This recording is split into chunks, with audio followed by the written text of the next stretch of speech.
तपस्या। एक गांव में सत्यम नाम का एक सीधा साधा नौजवान रहता था।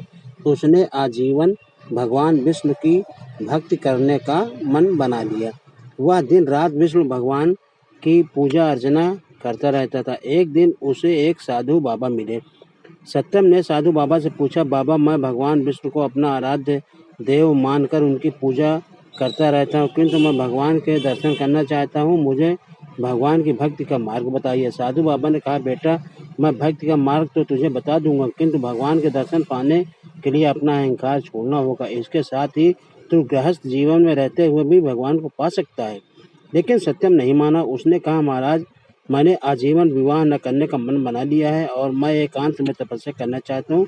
आप मेरा मार्गदर्शन करें। साधु बाबा ने उसे तपस्या करने की पूरा विधि बता दी। अगले दिन सत्यम जंगल में पहुंच गया और एक स्थान पर बैठकर तपस्या करने लगे। धीरे धीरे वह तपस्या में लीन हो गया। उसे भूख प्यास लगनी बंद हो गई। वह दिन रात भगवान विष्णु का ध्यान करने लगा।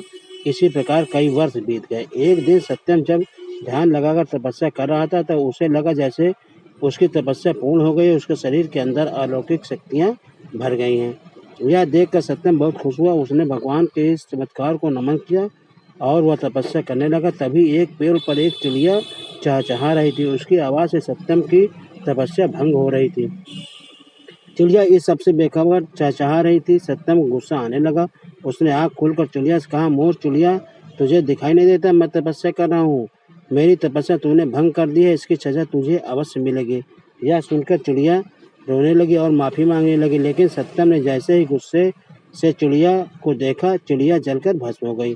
यह देख सत्यम बहुत खुश हुआ। उसने मन ही मन में कहा, इस संसार में मुझसे शक्तिशाली और ज्ञानी कोई नहीं।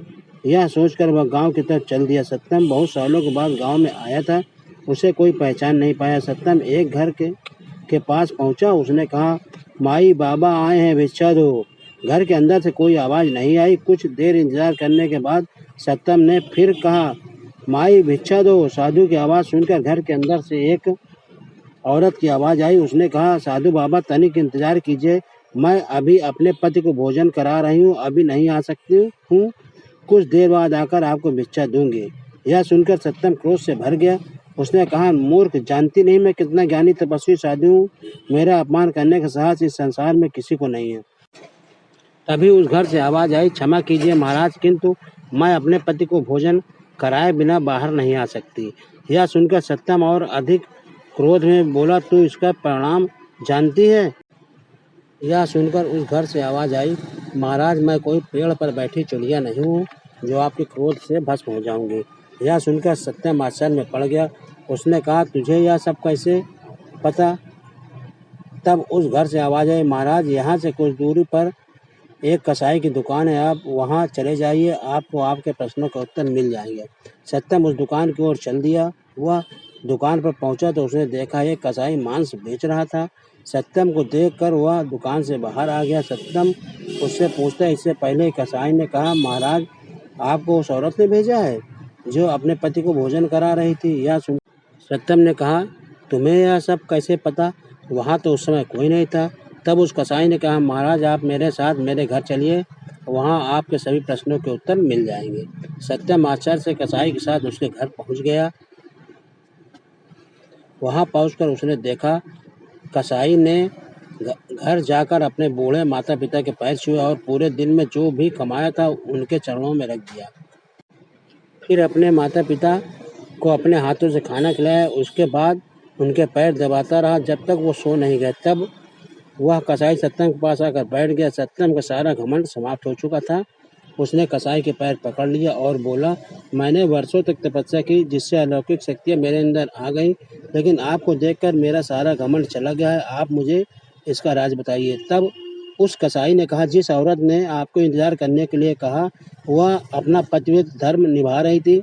इस पतिव्रत धर्म के आगे तो यमराज को भी झुकना पड़ा था। उस पतिव्रता में वह शक्ति है कि उसे गृहस्थ होते हुए भी तपस्या का फल मिल गया और उसका ज्ञान तो आपने देख ही लिया है। मैं पूरे दिन जीव हत्या कर उनका मांस बेचता हूँ, किंतु वह मेरा कर्म है, व्यवसाय है। किंतु घर में सब कुछ अपने माता पिता को अर्पण कर देता हूँ। उनकी सेवा में श्रवण कुमार बन कर रहता हूँ। माता पिता की सेवा करने से मुझे गृहस्थ होते हुए भी तपस्या का फल मिल गया, जिससे मैं सब जान पाता हूँ।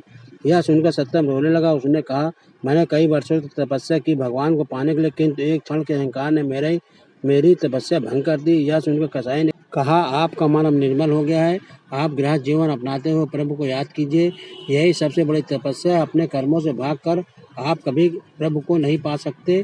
यह सुनकर सत्यम अपने घर आ गया और गांव वालों की सेवा करने लगा। धीरे धीरे उसकी तपस्या पूर्ण हो गई।